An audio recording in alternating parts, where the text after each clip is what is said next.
So we are here tonight kind of as a follow-up to our beginning birding seminar that we did 2 weeks ago. And we're basically going to test it out and see if it's helpful and if there are questions out there that we can answer. So our host tonight is both Charlie Scheim and Sandy Bright. Charlie is our treasurer for Delaware Otsego Audubon Society, and Sandy is the coordinator for our Christmas bird counts. And they go and do a lot of birding together, and I think you'll find some really great information from them. So I'm going to mute myself here and do the stream to Facebook and get that started. And Charlie and Sandy, you can take it from there. Okay. Hi. So I see Tina Wells is here and Catlin Vredenberg is here. Hi, how are you? I just thought I'd say a few words to get us started. This is the time of year when lots of birds are hatching nestlings now, and a number of birds have graduated from the nest to starting to fly. They call that fledging. And Sandy and I, at our bird feeders at our house, are seeing a number of birds bringing now their young to the bird feeders. And you can tell the young right away because they usually flap their wings very vigorously, and they often are chattering a lot, and they're waiting for the adult to feed them. So, but let's ask, does someone have a question that you'd like to ask? I'm going to pop in here. Now, since Charlie and I are side by side, my computer echoes if I'm not muted. So every time I want to say something, you'll see me in this screen.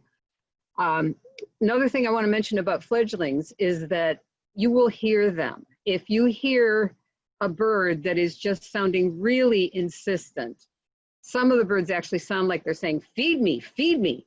That's going to be a fledgling. If any of you who have been parents know what babies sound like when they're hungry, that's what baby birds sound like. They're very insistent. So sometimes you hear something and you think, okay, I need to look for baby birds, and you'll see them.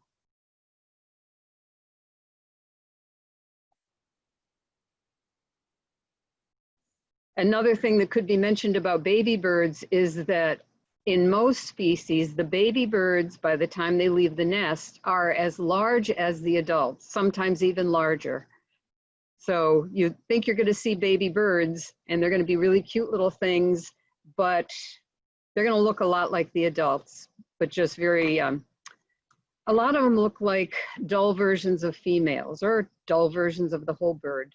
Sometimes they look very different. Unlike ducklings and geese, there the babies really are miniature versions of the adults. But with most songbirds, that doesn't happen. The fledglings are as big as the adults are. So would anybody like to start us off with a question? I see Jane Bachman is here. Welcome, Hi, Jane. Or what have you seen lately? Have you seen any interesting birds? We could talk about some of the things we've seen lately. Sure.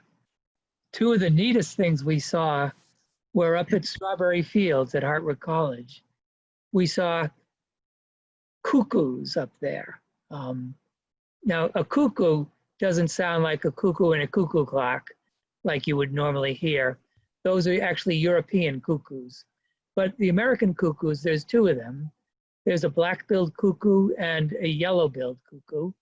And they go like, coo, coo, coo, coo. And we saw both of these species up in Strawberry Fields. In fact, not only did we see both of the species, we saw male and female of both of the species. And we're almost sure that the black-billed cuckoos are nesting in Strawberry Fields. And we now think the yellow-billed are too. And we're hoping to actually confirm that they're nesting by either finding the nest or hearing the babies or seeing the fledglings when they fledge. But it's a really neat sighting, I think. I've never seen a cuckoo. I've only heard them. Well, you want to go up to Strawberry Field with us one day? Yeah. Definitely should. Yeah, because they've been reliably there like the last 3 times that we've been to Strawberry Fields. Yeah, give me a heads up. I'd love to go up. Will do. Well, we might well be going up on Saturday morning if you're free. Mhm. Okay.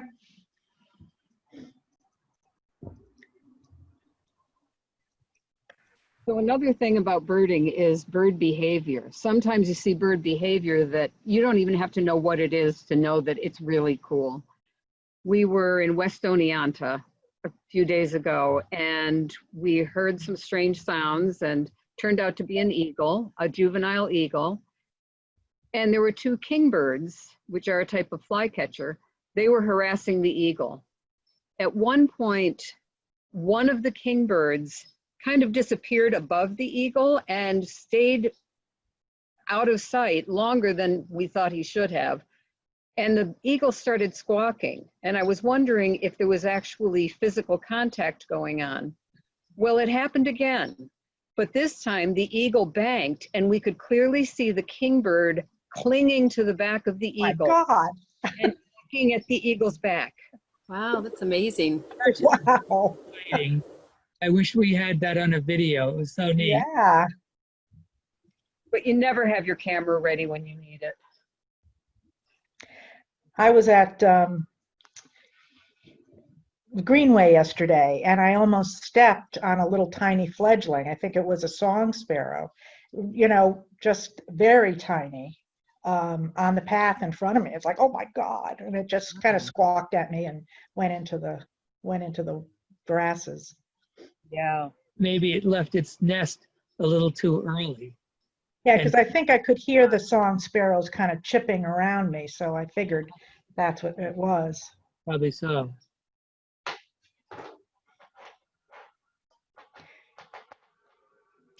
We did have a question from Catherine. She wanted to know where you would expect to see the cuckoo nest. She's seen and heard the yellow-billed cuckoos in the lawn and woods nearby. They nest in thick shrubbery, not too high up, like maybe about 5 or 6 or 7 feet up. And like where we see them in Strawberry Fields, sort of very thick bushes. And we're not exactly certain where the nest is, but we're looking at a height just like at about eye height or so. Or lower. Or lower, of course. Yeah. We've never found a cuckoo's nest, and we probably never will, but maybe we'll get lucky this year. Who knows? I sure hope so.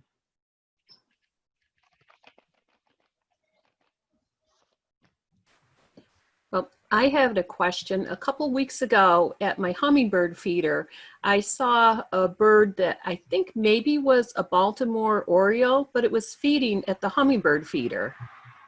Yep. They definitely do that. So the Orioles are orangey black birds. Is that what?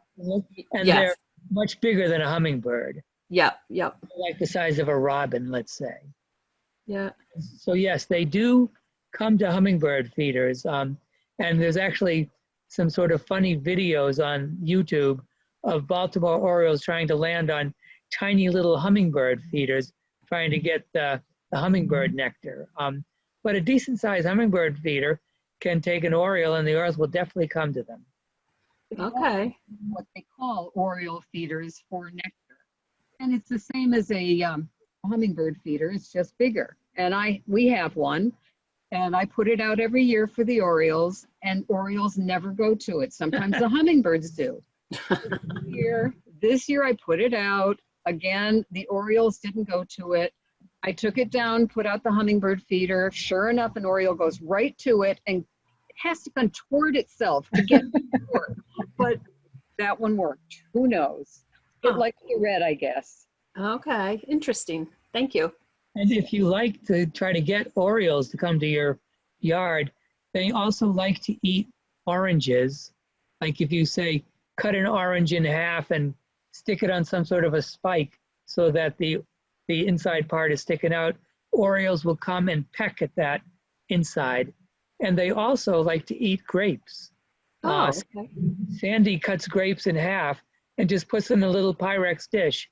And lots of birds come to get grapes. Besides Orioles, we get cardinals and catbirds and robins. Lots of birds come to get grapes. It's really neat to see. Oh, I'll try that. Yeah, I definitely recommend it. And they Okay. like grape jelly too. Yes, they do. That's right. They like grape jelly. Yeah.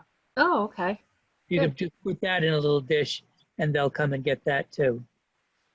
We did have another question about cuckoos going back. Do you know if they're related to the European cuckoo or do they just share the same name? They're, when you do that whole biology thing of like genus and species and family and order, they are connected in that way. I'm not exactly sure of the connection, but they do have different behaviors. European cuckoos are pretty well known for what's called nest parasitism, meaning they lay their eggs in other birds' nests, just like cowbirds do in the United States.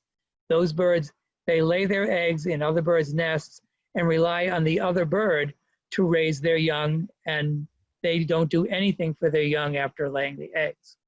American cuckoos generally don't do that.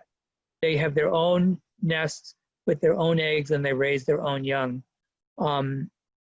So they are somewhat related, but they don't sound like cuckoos like in a cuckoo clock at all.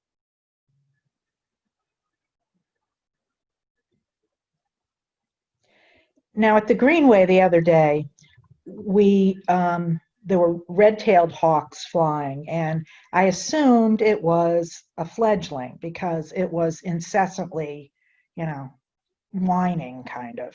Yes, yes.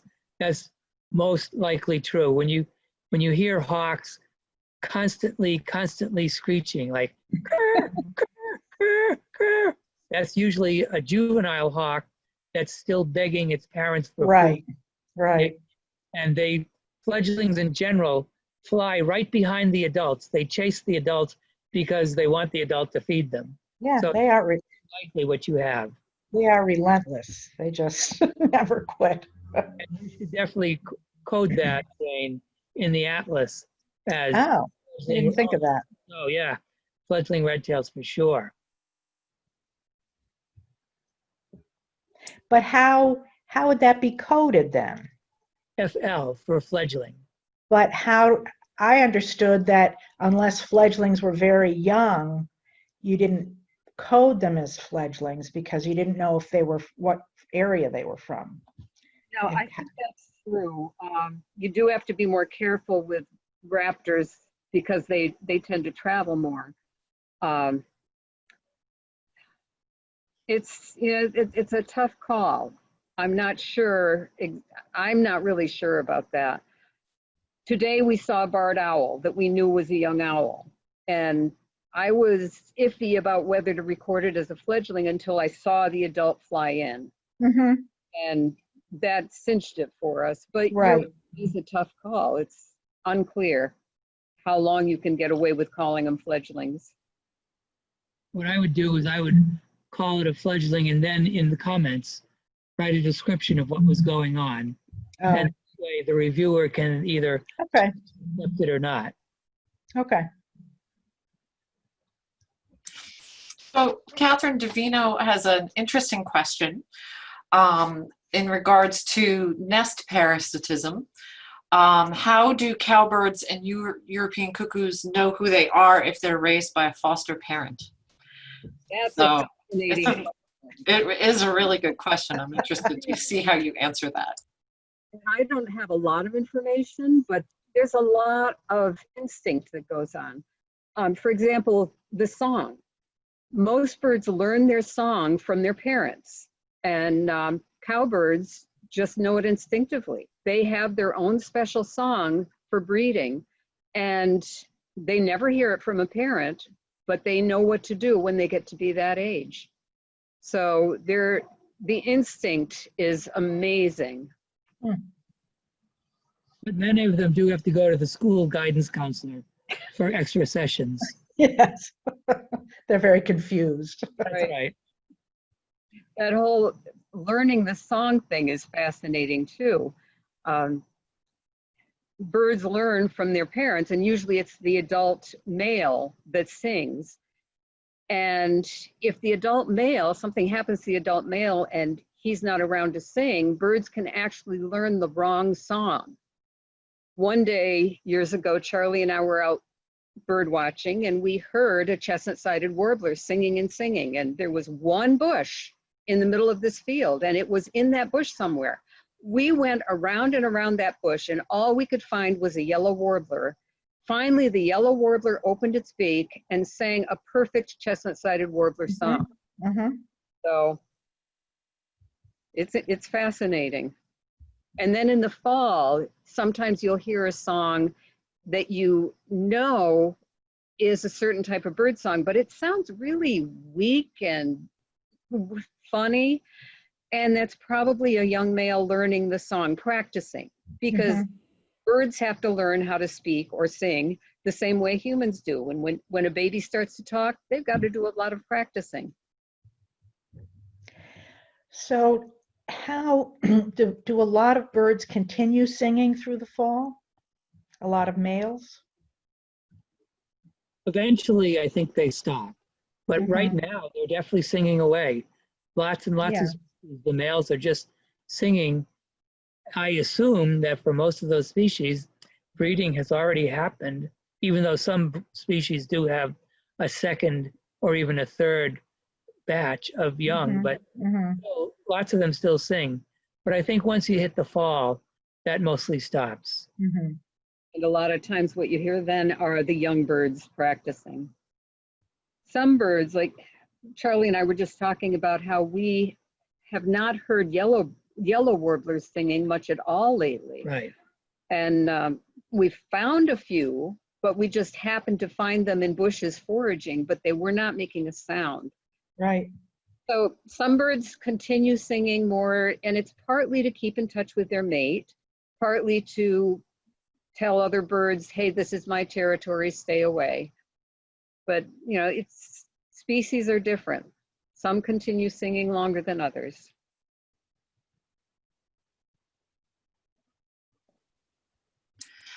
Charlie, can you talk a little bit about what to expect for migration in reverse, kind of birds that are starting to leave the area, kind of what to look for, you know, what activity will happen about when? Sure.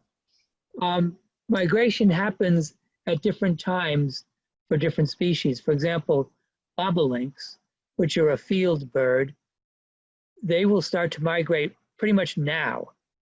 The males will leave town, I think within the next week or two, generally, in our experience. And by the beginning of August, say the first week of August, the males will be gone. The females tend to stay a little bit longer, I guess probably because they're tending to the fledglings more than the males are. So bobolinks tend to migrate early. Other songbirds will start migrating towards the end of August. Robins may start migrating in, say, September, but some of them stay here all winter long. Blue jays definitely start to mass. Blue jays get together in big congregations, like 20 or 30 birds, as they're getting ready to migrate. And that usually happens near the end of August, as I remember. The hawks, of course, we have the hawk watch here in Oneonta. And what you'll find there is that things don't really get going at the hawk watch until the second half of September. That's when the first group of hawks, the broadwing hawks, start coming through. The redtails tend to start migrating through Oneonta about the middle of October, and golden eagles start coming through late October and the beginning of November. So it changes from species to species. October is a big month for most of the hawks. The broadwings have pretty much gone, but most of the hawks are migrating in October, and you can see a lot of them up at the Franklin Mountain Hawk Watch. So another interesting thing about migration is that we think of goldfinches, for example, we see them all winter. But the goldfinches we have here in the winter might not be the goldfinches that were here in the summer. Think of the big mass of goldfinches across a few states, and that whole population just kind of shifts downward. So our goldfinches might go south for the winter, which is what we like to do, and the Canada birds might be coming down here. And we definitely get species in the wintertime that we don't have here in the summertime. Like, for example, there's a bird called the snow bunting. And they're not here in the summertime, but they come down this way from northern Canada. Snowy owls sometimes come down this way from northern Canada. Rough-legged hawks come down this way from northern Canada. So there's a number of birds. Golden eagles are another one that are not around here at all in the summertime. But in the wintertime, we've come to find that there's a good number of them around, especially in Delaware County. Also here in Otsego, but even more so in Delaware. So lots of birds come down here where to them it's warmer climate and more food, even though we don't think that's true. For feeder birds in the winter, we often get pine siskins, which Right. are related to goldfinches and sound a lot like goldfinches, but they're very streaky birds.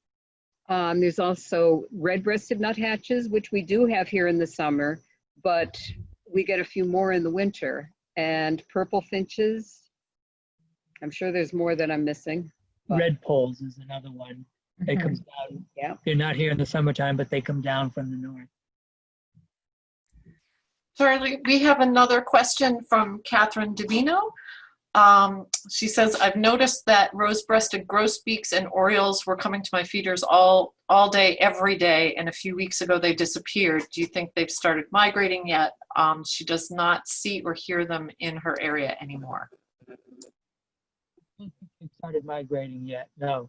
And in fact, we've been seeing rose-breasted grosbeak fledglings lately. Haven't seen any Oriole fledglings, so I don't know about that, but I don't think they've started migrating yet. But it hasn't been long since we actually have seen orioles feeding birds in their nests. Right, So they're still raising their young. yes. And that's why you don't see them at your feeders, is because when they raise young, they feed the young insects rather than, nectar or fruit or whatever, or seeds. They generally feed them insects, even hummingbirds. This was surprising to me when I learned this. So hummingbirds, you think of them as they get their food from flower nectar or hummingbird feeders.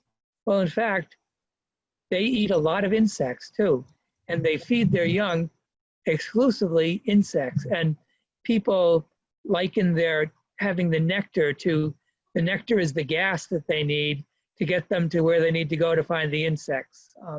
But it's really the insects. And so they don't come to your feeders because that's not the kind of food that they're looking for right now. Many birds feed their young insects because the babies have to grow so incredibly fast. They need a lot of protein, and they get that in insects. I mean, basically, some baby birds, they mature in the nest in 2 or 3 weeks sometimes. Then when they fledge, and in another 2 or 3 weeks, they're ready to fly. So that takes a lot of growing. If you go from what fit inside that tiny little egg to a bird 2 or 3 weeks later that's as big as the adult, it takes a lot of protein. Which makes a lot of work for the parents. The parents are just constantly, all day, looking for bugs, looking for worms and caterpillars, because they have to bring them back to the babies to feed them. I read that on average, nestling songbirds need to eat something every 15 minutes.